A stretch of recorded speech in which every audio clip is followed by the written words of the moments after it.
1964 después de Cristo y antes de perder el autobús. Es el título del libro que hoy nos presenta Charly Miralles, una autobiografía basada en hechos reales como la vida misma, la suya, una historia de superación. Charly, bienvenido. ¿Qué tal? Muy bien, aquí, Primer libro después de 3 duros años en los que, bueno, solo tenías tiempo para escribir los fines de semana, tengo entendido, ¿no? Sí, digamos que soy escritor de fin de semana. En este caso, el mundo del libro, igual que el mundo de la música, es difícil buscar un hueco para crear, y entonces cuando lo tienes, pues empiezas a escribir poco a poco. ¿Qué es lo que te llevó a escribir una autobiografía? Estoy convencido que cuando te empiezas a escribir en el mundo del libro, lo primero que quieres es tu vida, porque lógicamente conoces los personajes, conoces los diálogos, conoces las situaciones. Pero en este caso yo estaba convencido que tenía los ingredientes suficientes para hacer una tragicomedia, para hacer un libro donde el lector se va a reír, donde lo va a pasar mal, y sobre todo está basado en hechos reales. Has pasado por diferentes mundos, la música, has sido guionista de radio y de televisión, relaciones públicas, promotor musical. ¿En qué momento y por qué decides un poco romper y lanzarte a escribir? Digamos, el problema que hay en el mundo del libro es que cuando la biografía está, digamos, reservada para el gran escritor, ¿no? En este caso, Saramago, Cela o quien quiera, o Beckham, un jugador de fútbol, o alguien, un presidente. Alguien ya ilustre, ¿no? Exacto, entonces cuenta tu vida y entonces manera... el lector le va a encantar, pues yo qué sé, lo que pasa en Hollywood o lo que pasa en la Casa Blanca. En este caso, mi libro, cuando lo pensé, se podía dividir en 3. Una que era mi infancia, una infancia en una España en blanco y negro, donde estaba la violencia de género, donde había un padre totalitario, y luego, digamos, la segunda parte podría ser lo que cuento de cómo recibimos la movida madrileña, o cómo somos las primeras gérmenes de las tribus urbanas, y luego la tercera, lo que has dicho tú, relaciones públicas, y sales un poco de la miseria y te conviertes en una persona lógicamente normal. Tu infancia, desde luego, marcada porque, bueno, como cuentas en el principio, naciste en Yeserías. Nací en Yeserías porque mi padre era el director de prisiones, y entonces éramos... Así cuando uno empieza a leer se sorprende un poco, la verdad, sí, ¿no? Eso ya, digamos que es una novela biográfica, pero novelada, en ese sentido, donde el lector se va a enganchar, estoy convencido, desde la primera página.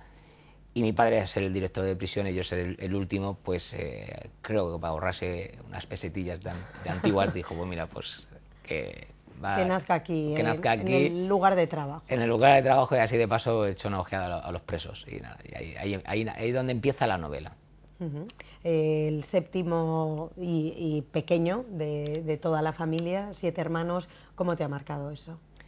Pues me ha marcado de tal manera que lo he escrito en un libro, y donde luego mis hermanos, muchos de ellos me han dicho que lógicamente les ha abierto cajones que ellos tenían cerrados, ¿no? Tú piensas que mi padre a mí me tuvo como unos 50 años, y yo soy el séptimo hijo, y yo recibí, digamos... Estamos viendo imágenes, sí. Bueno, pues las imágenes, eso es más o menos lo que se puede encontrar en un minuto, todo lo que se va a encontrar en el libro, ¿no? O sea, va a encontrar... Son imágenes de tus recuerdos realmente, ¿no? Sí, aquí estoy haciendo un pequeño avance, en este caso al espectador, de lo que se va a encontrar en el libro, contado, como he dicho antes, cargado de humor y basado todo en hechos reales. O sea, va a encontrarse de un chaval muy adolescente, muy pequeño, que se cría en la calle y se encuentra pues con unas situaciones de novela.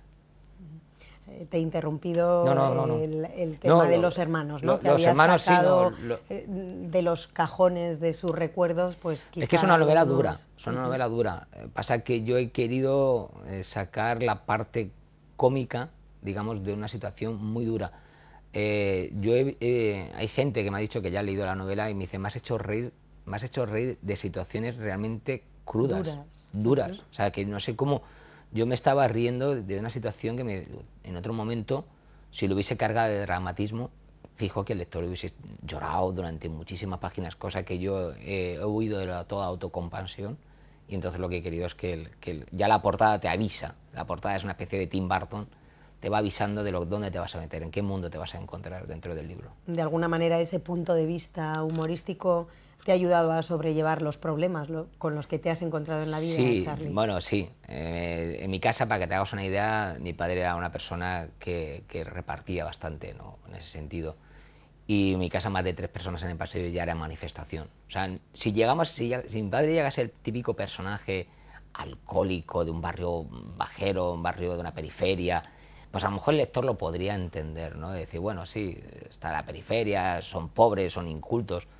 Pero mi padre casi en el otro régimen casi llega a ser ministro, era mutilado de guerra, era una persona, incluso cuando te regañaba en latín, que decía, mi madre, ¿qué me está diciendo? ¿Y tú ¿no? lo entendías? Claro, ¿no? yo lo voy a entender, yo sabía que me iba a dar 4 bofetones, eso es lo que yo entendía, ¿no? Entonces, en ese caso, mi padre era una persona muy culta, era una persona muy inteligente, pasa que era como antiguamente.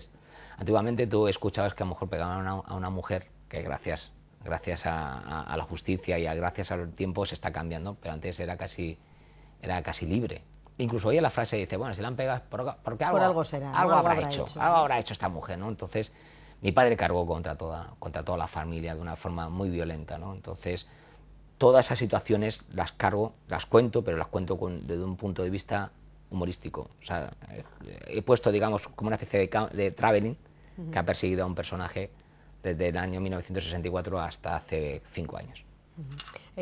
Tu padre ya ha fallecido, me contabas, Sí. ¿y tu madre ha tenido ocasión de leer el libro? No, en este caso no, porque los dos fallecieron. Y no, lo único que te he dicho antes, que la ha leído, aparte de mucha gente, son mis hermanos. Y muchos tenían, mis hermanos podían contar otra vida de otra perspectiva, ¿no? Claro, cada uno tiene su yo propia perspectiva. recibí una educación cuando mi padre ya tenía 50 y tantos. Tú piensas Claro. que mi hermano mayor me saca 18 años. O sea, en mi casa con 18 años ya se iban de casa, porque no es que fuese una violencia, como te he dicho yo antes, gratuita, sino en mi casa se podía estirar una hoja y se quedaba en el aire, de cómo estaba cargada la tensión. Entonces, es un personaje que lógicamente el lector va a odiar desde un principio a mi padre, pero el resto, lo demás, sobrevivimos de alguna manera como podemos. En este caso, el personaje que soy yo, salgo a la calle, y en la calle me estalla lo que es las pandillas, y ahí explico todo lo que conlleva estar en las calles. ¿Cómo era ese Madrid, ese barrio de Argüelles en el que tú vivías allá pues por los años 70, 80? Pues era como todos los barrios, como aquí en Valencia, como en Sevilla. Los barrios son un pueblo, es un mini pueblo, que todo el mundo te conoce, y tú conoces al lechero, conoces al panadero, conoces a los vecinos. En este caso, en mi casa éramos muy conocidos por lo que pasaba y por los gritos. Aparte que estábamos hablando de un barrio de clase alta, no estábamos hablando de un barrio de la periferia. Y entonces era un barrio que no había mucha circulación, había esos autobuses, como nació poco a poco, digamos, las ciudades, ¿no?